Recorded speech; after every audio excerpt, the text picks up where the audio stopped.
వాళ్ళ కార్యకర్తలు ఏ విధంగా సిన్సియర్ పనిచేస్తారు, ఆయన వ్యతిరేకంగా కార్యక్రమాలు ఏ విధంగా నిర్వహించారు, మా పార్టీ నాయకులు మా జనసేన పనిచేస్తారు. ఎన్నికల యుద్ధంలో ఖచ్చితంగా మాకున్న కాన్ఫిడెన్స్ లెవెల్స్ 100%. మీరు విసిరిన అస్త్రాల్లో ఇది కూడా ఒకటే కాదు సార్. బాబు గారు పిలిపించలేదు, మాకు రాలేదు. ఆయన ఏదో ఏ పని మీద వచ్చాడు, ఏ ఫ్లైట్ లో వచ్చాడు, ఎవరితో వచ్చాడు నాకైతే తెలియదు, కూర్చోవడం తెలియదు. తెలియకుండా మీతో మాట్లాడారు.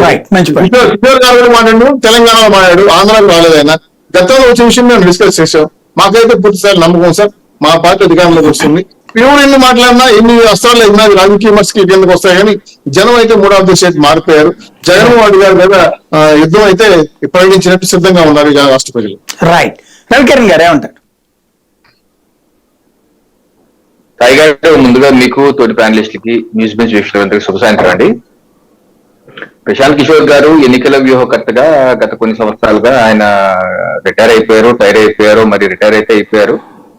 ఆయన బీహార్ లో తన సొంత రాజకీయ పార్టీ కావచ్చు, లేదా ఉద్యమ పార్టీ కావచ్చు, జనజాగరణ మంచ్ ఏదో మొత్తానికి ఒక పార్టీ పెట్టుకుని పాదయాత్ర చేసుకుంటారు. అయినప్పటికీ ఎన్నికల టైంలో ఆ ఛానల్లో ఈ ఛానల్లో వెళ్ళి రకరకాల మాటలు మనం చూస్తున్నాం. గతంలో కూడా సెప్టెంబర్ 2023 కూడా 5 రాష్ట్ర ఎన్నికలప్పుడు కూడా వారిని టైమ్స్ నౌ అనే ఛానల్లో వారు ఇంటర్వ్యూ చేస్తూ వారు చేసిన కామెంట్స్ ఇదొకటి మనం మాట్లాడుకున్నాం.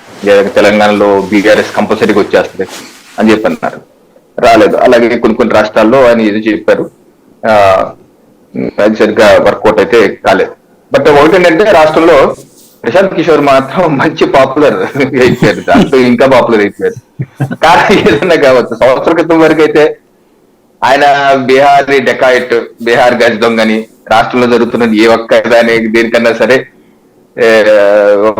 ఐపాక్ వెనకాల ప్రశాంత్ కిషోర్ ఉన్నారు అని చెప్పేసి ఒక సెక్షన్ ఆఫ్ మీడియా కావచ్చు ఎన్ని తిట్టిపోస్తే, ఓ సెక్షన్ మీడియా అబ్బాయి అదేం కాదు అతను చాలా మంచోడు అన్నారు. ఇప్పుడు అది తారుమారాయి, వాళ్ళు బళ్ళు ఓళ్ళు అది.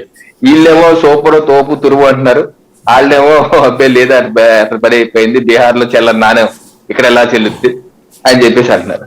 ఏదైనా సరే ప్రశాంత్ కిషోర్ వ్యాపారం మాత్రం 3 పూలు 6 కాయలుగా నడుస్తుంది. కాకపోతే ఆపోజిట్ పెద్ద ఆర్థిక దిగ్గజాల మధ్య హ్యాపీగా ఆయన పని అయితే ఆయన చేసుకుంటున్నాడు. అయితే నిన్న జరిగినటువంటి కాన్క్లేవ్, న్యూ ఇండియన్ ఎక్స్ప్రెస్ అనుకుంటా కాన్క్లేవ్, దాంట్లో అసలు మొత్తం వీడియో చూద్దాం ప్రయత్నిస్తే సరిగా నాకు ఎక్కడ మొత్తం వీడియో కనపడలేదు, ఎక్కడ ఆన్లైన్ లో అందుబాటులో లేదు.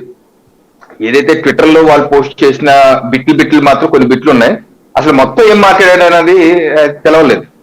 అయితే ఆ పేపర్ లో ఇవాళ రాసింది, న్యూ ఇండియన్ ఎక్స్ప్రెస్ పేపర్ లో రాసిన దాని కథనం ప్రకారం చదివితే నాకు అర్థమవుతుంది. జస్ట్ ఆయన ఏం చెప్పారన్నదాన్ని ఆ పేపర్ లో వచ్చిన దాన్ని